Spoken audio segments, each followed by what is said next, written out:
And then I'm thinking, oops.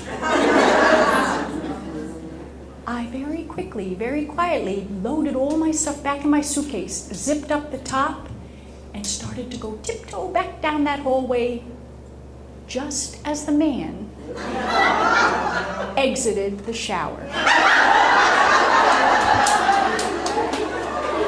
I was airborne, screaming at the top of my lungs.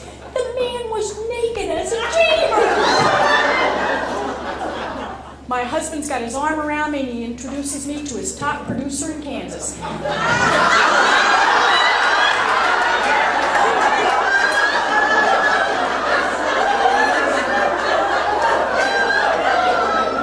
You know where we're going with this.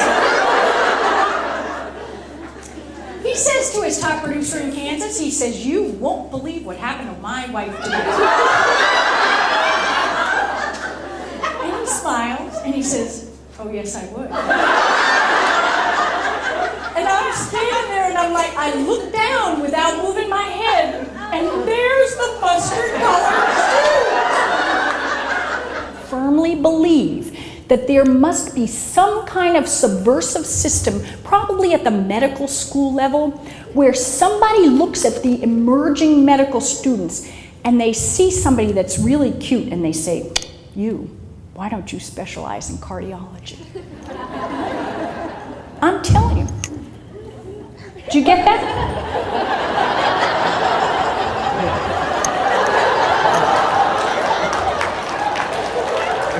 Did somebody ever come up and say, I'm telling you, this is the way it has to happen. I haven't seen an ugly cardiologist in all of the practices and all of the years that I've been cared for. It's got to come from somewhere. You know, they see somebody, "Ooh, you're cute." Cardiology. I'm over 50, and I'm supposed to have a colonoscopy, and I'm scared to death. I can only imagine who they send off and they say, "You."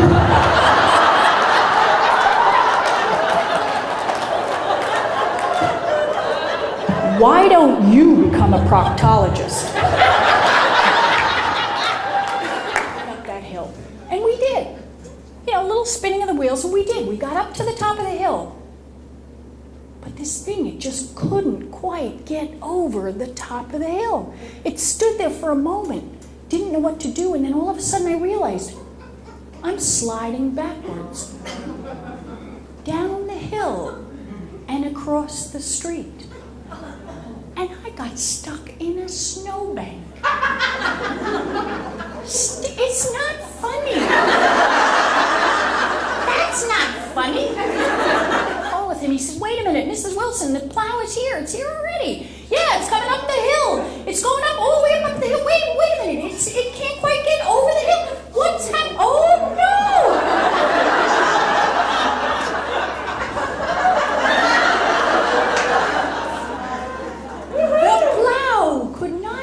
Up over that hill. Instead, it slid down the street, across the road, and it crushed my car.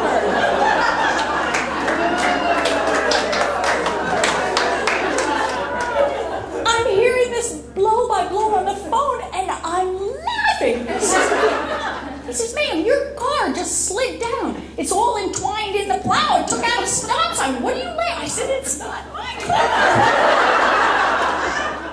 Menopause is perfectly normal. And I'm looking at this and I'm thinking, menopause is perfectly normal? What fool wrote this? But then I got an idea. And I created something I'm very proud of. And it is my early warning system. Now when I feel that rage coming on,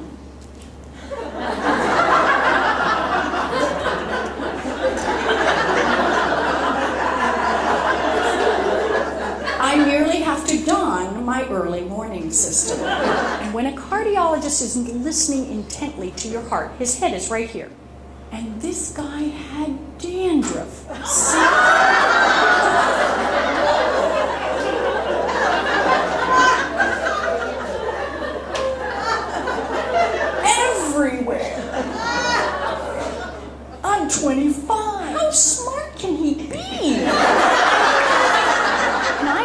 this lesson when I went into the 7th grade.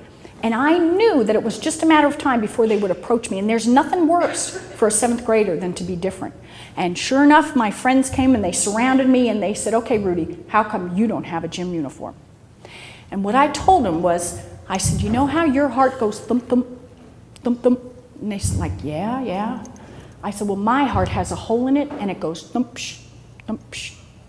And as my friends are contemplating this fact, I stepped up into their face and I said, I could go like that. Walking death. And let me tell you, in the mind of a 7th grader, there's nothing cooler than walking death. And the complicated thing is that the more clothes you wear, the more they have to hunt for the bomb. So I've been dressing lighter and lighter and lighter as I go along. I one time wore a skirt. Oh, don't do that. I mean, that gives you golden opportunities to hide the bomb, so I always wear pants. But I even asked the people at the Providence airport, I said, you know, would I get through quicker if I flew naked as a jaybird?